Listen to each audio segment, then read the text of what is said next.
Hi friends, എല്ലാവർക്കും നമസ്കാരം. ഇന്നത്തെ വീഡിയോ എന്ന് പറയുന്നത് നമ്മൾ ആസാമിൽ നിന്ന് നാട്ടിലേക്ക് പോവുകയാണ് ഡിസംബർ വെക്കേഷന്. അതിൻ്റെ വിശേഷങ്ങളാണ്. അപ്പോൾ നമ്മൾ വീട്ടിൽ നിന്ന് ഓട്ടോയിലാണ് എയർപോർട്ടിലേക്ക് പോകുന്നത്.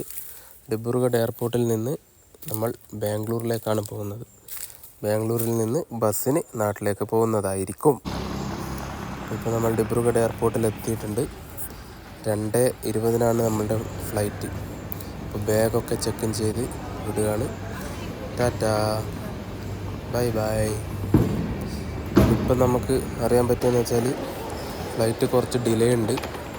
2:15 പകരം 4:15 ഫ്ലൈറ്റ്. അപ്പോൾ 2 മണിക്കൂർ നമ്മൾക്കിവിടെ ചിലവഴിക്കേണ്ടതായിട്ടുണ്ട് എക്സ്ട്രാ. അപ്പം നേരം കൂട്ടുകയാണ്. അടുത്ത പരിപാടി, നമ്മളുടെ ഒരു കൂട്ടുകാരി കുറച്ച് ഫുഡ് ആക്കി തന്നിട്ടുണ്ടായിരുന്നു. എന്തായാലും ലേറ്റ് ആയതുകൊണ്ട് അത് നമ്മൾ കഴിക്കാൻ പോവാണ്. വേറെ എയർപോർട്ടിൽ നിന്ന് എന്തായാലും വേറെ ഫുഡൊന്നും നമുക്ക് കഴിക്കാൻ പറ്റില്ല എന്ന് നിങ്ങൾക്കറിയാലോ. ശരാശരി ഒരു റേറ്റ് വെച്ചിട്ട് നോക്കുമ്പോൾ. അപ്പോൾ ബോർഡിംഗ് ടൈം ആയിട്ടുണ്ട്. നമ്മൾ ടിക്കറ്റ് ബോർഡിംഗ് പാസ് ചെക്ക് ചെയ്തു പോവുകയാണ്. അപ്പോൾ ഇപ്പോൾ നമുക്ക് ഫ്ലൈറ്റ് എന്ന് പറയുന്നത് ചെറിയൊരു ക്യാൻസലേഷൻ അല്ല, റീഷെഡ്യൂൾ ആയിട്ടുണ്ട്. ആദ്യം നമ്മളുടെ പ്ലാൻ എന്ന് പറഞ്ഞാൽ ഡിബ്രുഗഡിൽ നിന്ന് ഡൽഹിയിൽ നിന്ന് ബാംഗ്ലൂർ ആയിരുന്നു. ഇപ്പോൾ അത് ചേഞ്ച് ആയിട്ട് ഡിബ്രുഗഡിൽ നിന്ന് നമ്മളിപ്പോൾ പോകുന്നത് കൊൽക്കത്തയിലോട്ടാണ്. കൊൽക്കത്തയിൽ നിന്ന് ബാംഗ്ലൂരോട്ട്. അതാണ് റീഷെഡ്യൂളായിട്ട് നമുക്ക് ചെയ്യുന്ന ഫ്ലൈറ്റ്. അപ്പോൾ ഫ്ലൈറ്റ് ജസ്റ്റ് ടേക്ക് ഓഫ് ആയി ഡിബ്രുഗഡിൽ നിന്ന്. ഈ കാണുന്നത് നമ്മളിപ്പോൾ ഉള്ളത് കൊൽക്കത്തയിലാണ്. ഇവിടെ 1.5 മണിക്കൂർ ലേ ഓവർ ഉണ്ട് നെക്സ്റ്റ് ഫ്ലൈറ്റിന് വേണ്ടിയിട്ട്. നമ്മൾ ഫ്ലൈറ്റ് ഏകദേശം അവിടെ വന്ന് റെഡിയാണ്. 50 രൂപ കിട്ടിയല്ലേ?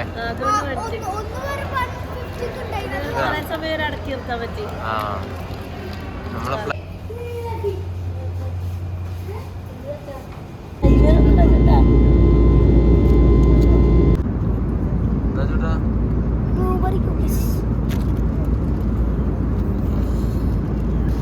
നമുക്ക് പറ്റുന്ന റേറ്റിന്റെ വാങ്ങുന്നില്ലല്ലേ?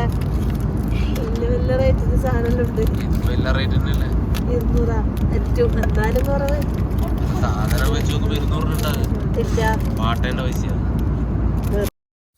ഇപ്പം നമ്മൾ ബാംഗ്ലൂർ എയർപോർട്ടിൽ ലാൻഡ് ചെയ്തു. ഇനി നമ്മൾ ഇവിടുന്ന് ടാക്സി പിടിച്ചിട്ട് ഒരു ഗസ്റ്റ് റൂം ബുക്ക് ചെയ്തിട്ടുണ്ട്. ഇന്ന് നൈറ്റ് അവിടെ ഹാൾട്ടാണ്. അപ്പോൾ നമ്മൾ റൂമിലെത്തി. നല്ല സമയം, 1:15 സമയം രാത്രി. ഫ്ലൈറ്റ് കുറച്ച് ലേറ്റായിരുന്നു. പഴയ നമ്മളെ ചങ്ങായി സൈർ ഖാൻ്റെ പീടികന്ന് ഒരു ബിരിയാണി, ഫ്രൈഡ് റൈസും വാങ്ങിയിട്ടുണ്ട് അല്ലേ ചേട്ടാ? രാവിലത്തെ ബ്രേക്ക്ഫാസ്റ്റ് ഇഡ്ഡലി സാമ്പാർ.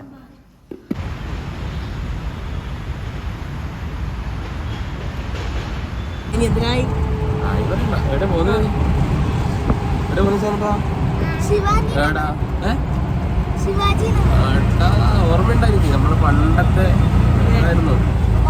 എത്ര കൊല്ലം, 5 കൊല്ലം മുന്നേ ഇല്ലേ ഓർമ്മകളായ വറക്കാൻ വേണ്ടി പോകുന്നതാണ്. Shivaji Nagar commercial street. അതന്നെ, വേറെ പണിയൊന്നുമില്ല. ഈ കാണുന്നതൊക്കെ ബാംഗ്ലൂർ ശിവാജി നഗറിന്റെ കാഴ്ചകളാണ്. ഇവിടെ എന്ന് പറഞ്ഞാൽ നമുക്ക് കുറച്ച് റേറ്റ് കുറവുള്ള ഇതിൽ അത്യാവശ്യം വേണ്ടുന്ന സാധനങ്ങളൊക്കെ കിട്ടും. കൊടുക്കുന്ന റേറ്റിന് ഓക്കെയാണ്. വഴിയോര കച്ചവടമാണ് കൂടുതലും. അത്യാവശ്യം നല്ല രീതിയിൽ നമുക്ക് ഷോപ്പ് ചെയ്യാൻ പറ്റുന്ന ഒരു സ്ഥലം തന്നെയാണ് ബാംഗ്ലൂർ. കുടിയടോ ഒരിതുമില്ല.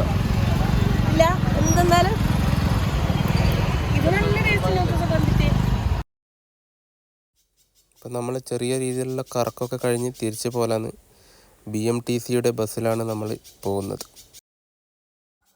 അതുപോലെ നമ്മളുടെ ഇന്നത്തെ ഉച്ചഭക്ഷണം സ്പോൺസർ ചെയ്തിരിക്കുന്നത് നമ്മളുടെ വീണേച്ചിയാണ്. വീണേച്ചിയുടെ നല്ല നെയ്ച്ചോറും ചിക്കൻ കറിയും പനീർ കറിയും ഒക്കെ ഉണ്ട്. അജൂട്ടനെല്ലാം നല്ല വിശപ്പുണ്ട്, നല്ലോണം തിന്നുന്നുണ്ട് അത്യാവശ്യം വേണ്ടുന്ന രീതിയിൽ തന്നെ. അപ്പോൾ ഇതാ ഈ വരുന്നതാണ് നമ്മളുടെ വീണേച്ചി, കുട്ടികളുടെ വീണാൻറ്റി.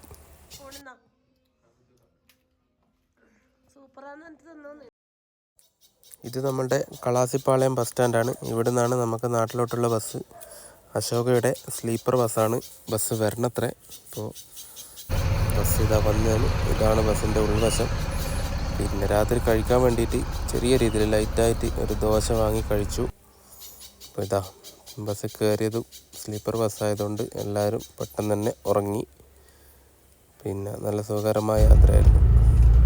ഞാൻ എന്തായാലും കുറച്ച് കാഴ്ചകളെല്ലാം ഉൾപ്പെടുത്തിയിട്ടുണ്ട്. അപ്പോൾ അങ്ങനെ പുലർച്ചെ 5:45 നമ്മൾ തളിപ്പറമ്പിൽ എത്തിയിട്ടുണ്ട്.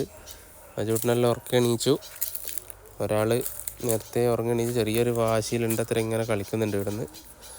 അപ്പോൾ ഇപ്പം തളിപ്പറമ്പ് ബസ് സ്റ്റാൻഡിൻ്റെ അടുത്താണുള്ളത്. അനിയൻ മൂപ്പർ കൂട്ടാൻ വരുന്നതായിരിക്കും. കാറെടുത്തിട്ട് അവൻ എത്തിയെന്ന് പറഞ്ഞ് ജസ്റ്റ് 2 മിനിറ്റ് ഡിലേ ഉണ്ട്. അപ്പോൾ അങ്ങനെ നമ്മൾ വീട്ടിലെത്താറായി.